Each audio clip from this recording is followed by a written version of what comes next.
We are living in unprecedented times. Times where one could argue we are experiencing the death of boredom. At any moment, any one of us can pull out our phones, our laptops, and find a way to entertain ourselves. We can turn on the TV. We can listen to the radio.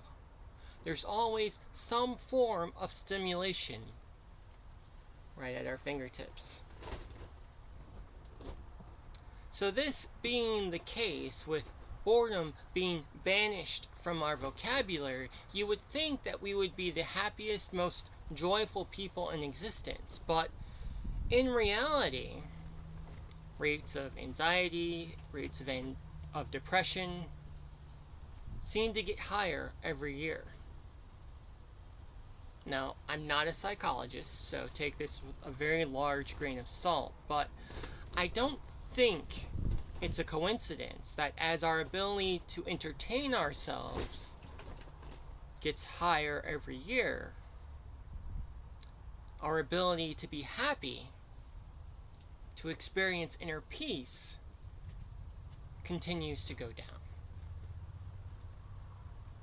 In fact, I would argue that our constant need for entertainment is the reason we can't experience true peace. If we look at life, let's say 200 years ago, there was a lot of what I would call empty space throughout the day. Moments where there just wasn't a lot to do. Now, to be sure, people worked very hard. I'm not saying that their lives were easier than ours per se, but there were moments where stimulation was at a minimum. Maybe you were riding into town on your horse, and it's just you, no phone, no laptop, no radio, so the only thing to do is to ride your horse, and if you're lucky, maybe there's some birds that you can listen to. Coming a little bit more into the recent past, I remember when I was a kid and I had to go to, let's say, the dentist office, and I'm sitting in the lobby with my mom. There were a lot of times when there was no radio playing on the speaker, there was no TV for us to watch. We just had to sit there and wait for our names to be called. There was empty space. Times where we were bored. And while that felt like torture as a child, I realize now as a man that maybe there was some goodness there. Because as our minds are constantly stimulated, as our amygdala has to figure out, is this a fight or flight moment, as our prefrontal cortex needs to figure out what opinion we should have of the stimulation we're experiencing, our brains never get to rest. And just like if you constantly exercise your muscles without resting them, they'll eventually tear. If we're constantly exercising our minds, constantly putting more and more of a burden on them, it's inevitable that eventually they will break. We need to give our minds time to rest, time to settle. So how do we do this? Well, we learn to enjoy the empty space.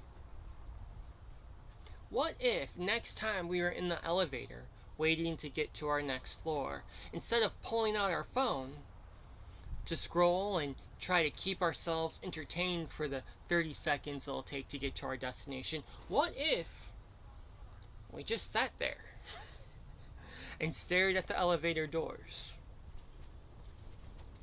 What if next time we're riding somewhere in our car, instead of turning on the radio or a podcast to listen to, we just rode in silence and allowed the scenery passing by to be our only form of entertainment?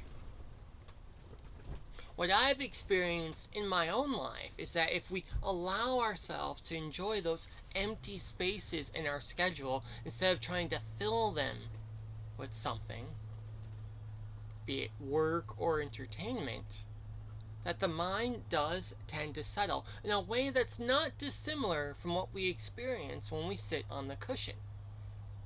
And as we allow our minds to settle, I personally have experienced that I arrive at my destination feeling more peaceful.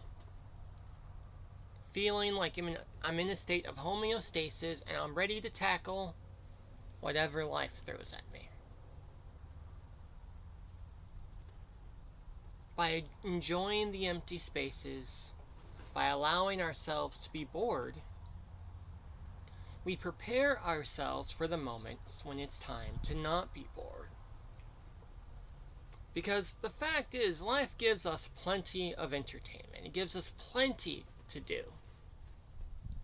We go to work, we pay bills, we chase after our kids, we deal with our families. We have plenty of stimulation. And it's okay if every now and then we don't look for more. Amitabha.